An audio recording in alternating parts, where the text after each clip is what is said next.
आज मैं सिर्फ संगठित क्षेत्र के मजदूरों का ही नहीं, उस असंगठित क्षेत्र के मजदूरों को भी मैं नमन करता हूं। पर कई बार असामाजिक तत्व भ्रष्टाचार की सोच से जब मजदूरों पर अत्याचार करते हैं, उनके हितों को लूटने का काम करते हैं, उनके अधिकारों को लूटने का काम करते हैं, ऐसे में लोक जनशक्ति पार्टी रामविलास के हर एक कार्यकर्ता की ये जिम्मेदारी बनती है कि अपने अगल बगल किसी के साथ कोई अन्याय ना हो, इस बात को सुनिश्चित करें। हार को सामने देखकर ये बौखलाहट अब उनके चरित्र में दिखाई देने लगी।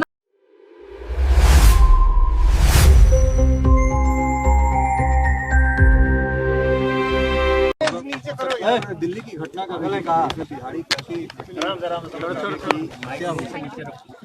साथियों, आज मजदूर दिवस पर सबसे पहले मैं देश के हर एक मजदूर को नमन करता हूं, जिसकी वजह से आज हमारा देश आगे बढ़ने का काम कर रहा है। कहीं ना कहीं विकसित भारत की नींव में एक रीढ़ की हड्डी की तरह मजदूर अपनी भूमिका निभाने का काम कर रहे हैं, जिनके माध्यम से हम लोग देश में विकास की कई योजनाओं को धरातल पर उतारने का काम कर रहे हैं। ऐसे में जब मेरे प्रधानमंत्री एक विकसित भारत के लक्ष्य के साथ आगे बढ़ रहे हैं और 2047 तक देश को एक विकसित देश बनाने का प्रयास कर रहे हैं, उसमें सबसे महत्वपूर्ण भूमिका हमारे मजदूर साथियों की है, जो देश की इंफ्रास्ट्रक्चरल डेवलपमेंट में अपनी अहम भूमिका निभाने का काम कर रहा है। और आज मैं सिर्फ संगठित क्षेत्र के मजदूरों का ही नहीं,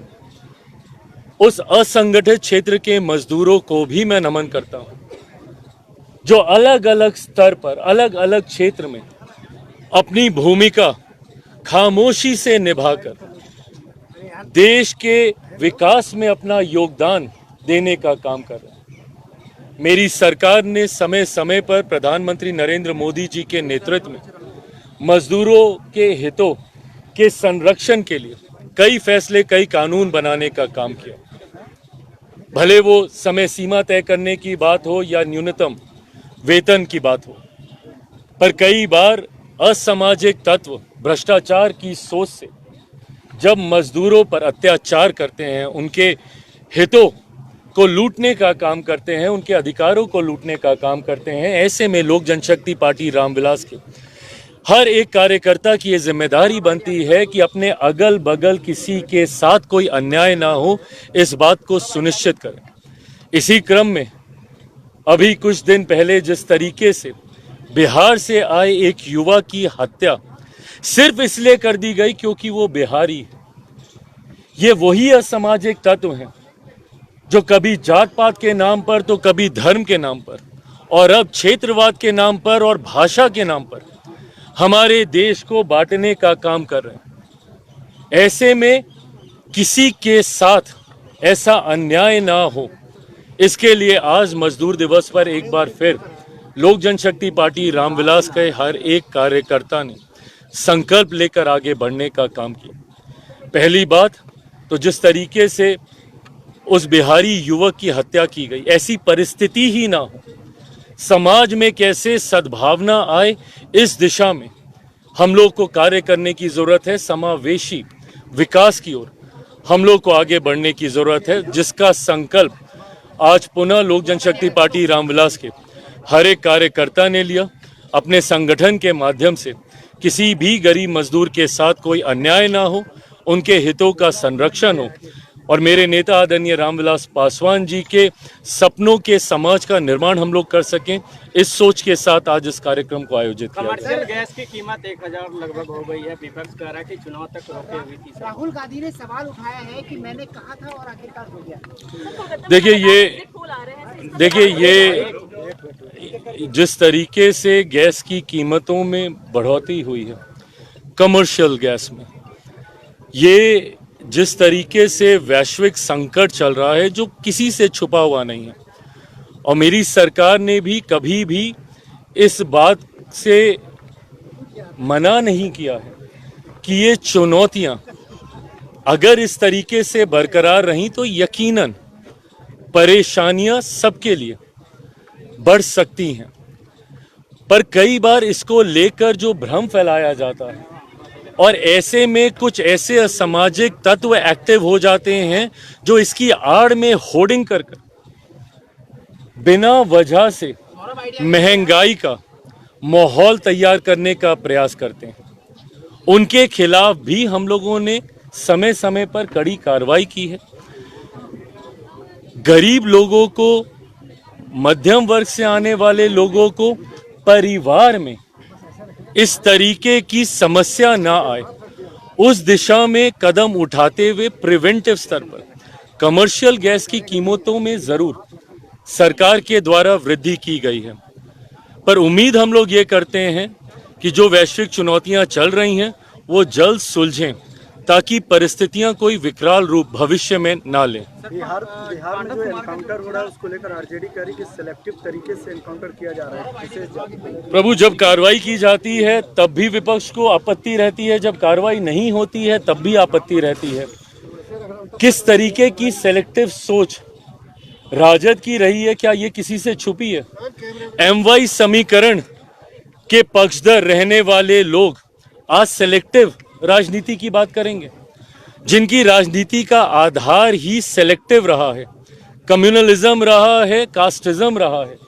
ये लोग अगर सेलेक्टिव राजनीति की बात कर रहे हैं तो पहले इनको अपने भीतर झांक के देखने की जरूरत है।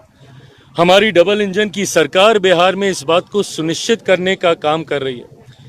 आज मेरे प्रधानमंत्री आदरणीय नरेंद्र मोदी जी की सोच वाली सरकार में कोई भी अपराधी चैन की सांस आपस में भिड़ रहे हैं, इसको लेकर आप क्या कहना चाहेंगे सर? देखिए, बंगाल के क्षेत्रीय दल, खासतौर पे मौजूदा मुख्यमंत्री ममता बनर्जी जी की पार्टी का चरित्र ही ये रहा है। हिंसा के माध्यम से ही उन्होंने हमेशा सत्ता की कुर्सी पाने का काम किया है। इस बार मैं चुनाव आयोग को बधाई दूंगा कि काफी हद तक उन्होंने हिंसा को नियंत्रित करने का कार्य किया। छुटपुट घटनाओं के अलावा जिस तरीके से बड़ी हिंसाएं होती थी, बूथ पे गोलियां चल जाती थी, कम से कम वैसी परिस्थिति मतदान के समय उत्पन्न नहीं हुई।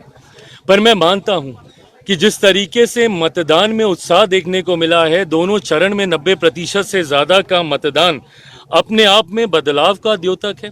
मैं मानता हूं कि भारतीय जनता पार्टी के नेतृत्व वाली सरकार 4 मई के बाद बंगाल में बनने जा रही है और इसी बात की खिज कहीं ना कहीं टीएमसी के कार्यकर्ताओं में देखने को मिल रही है। जिस तरीके से स्ट्रांग रूम के सामने उनका प्रदर्शन करना, बिना विषय के विवाद खड़ा करना, हार को सामने देखकर ये बौखलाहट अब उनके चरित्र में दिखाई देने लगी। मांझी के बयान पर क्या कहें कि मारा तो मारा? निंदनीय, निंदनीय। मेरे सहयोगी हैं, सम्मानित हैं, बड़े हैं, बुजुर्ग हैं, आदरणीय हैं, बट इस तरीके से नहीं। एक बिहारी, और बिहारी ही नहीं, कोई भी व्यक्ति की हत्या की जाए, भले वो समाज के किसी भी वर्ग से आता हो, वो देश के किसी भी कोने से आता हो, कोई भी भाषा बोलने वाला हो, किसी भी जाति का हो, किसी भी धर्म का हो, आप नहीं बोल सकते हैं कि मर गया तो मर गया। आपको अगर उस परिवार का दर्द का एहसास नहीं है तो उस पर नमक छिड़कने का भी कोई अधिकार नहीं। मेरे सहयोगी हैं, मैं मानता हूं कि इसको एक राजनीतिक रंग भी मेरे बयान से शायद दिया जाएगा कि गठबंधन के भीतर दरार, पर आप ऐसे बयानों का समर्थन नहीं कर सकते। आज अगर मैं उनके बयान का समर्थन करूं या संरक्षण करूं तो मैं उस परिवार से कभी आंख नहीं मिला पाऊंगा, या किसी भी उस परिवार के व्यक्ति से आंख नहीं मिला पाऊंगा जिन्होंने अपने परिवार के लोगों को ऐसी हिंसा, हत्या में खोने का काम किया है। मेरा भी परिवार है, कल को भगवान ना करे कि मेरे परिवार के किसी सदस्य के साथ ऐसा हो, क्या मैं उस वक्त भी यही कह दूंगा कि मर गया तो मर गया? नहीं कह सकते हैं भैया आप इस तरीके से। आपको उस परिवार की वेदना को नहीं समझना है, एक बात है, नहीं समझिए, पर कम से कम जले पे नमक छिड़कने का कोई अधिकार नहीं है आपको। अभी तक दिल्ली सरकार की तरफ से कोई मदद नहीं दी गई है। मैं बिहार सरकार की तरफ से, मेरी पार्टी की तरफ से भी, मेरे ही गृह जिले से वो आते थे। हमारी दिल्ली प्रदेश कमेटी ने सुनिश्चित किया कि परिवार को उचित न्याय मिले। कानूनी स्तर पर भी परिवार की मदद दिल्ली प्रदेश के द्वारा की जा रही है। हमारे सांसद राजेश वर्मा जी वहां पर गए, पार्टी की तरफ से भी आर्थिक मदद की गई, बिहार राज्य की तरफ से भी, मुख्यमंत्री सम्राट चौधरी जी की तरफ से भी परिवार की मदद की गई। पर सोच सिर्फ ये मदद करने का ही नहीं है, परिवार को न्याय दिलाने का है जिसने सदस्य को खोया। हम लोग आर्थिक स्तर पर तो जरूर उनकी मदद कर सकते हैं, बट उस भावना को हम लोग शायद ही कभी समझ पाएंगे जो अपनों को खोने के बाद परिवार को पीड़ा होती है। सोच बस उनको भावनात्मक स्तर पर भी हौसला बढ़ाए रखने की है, ये प्रयास हम लोग जरूर कर रहे हैं। थैंक यू भाई, थैंक यू।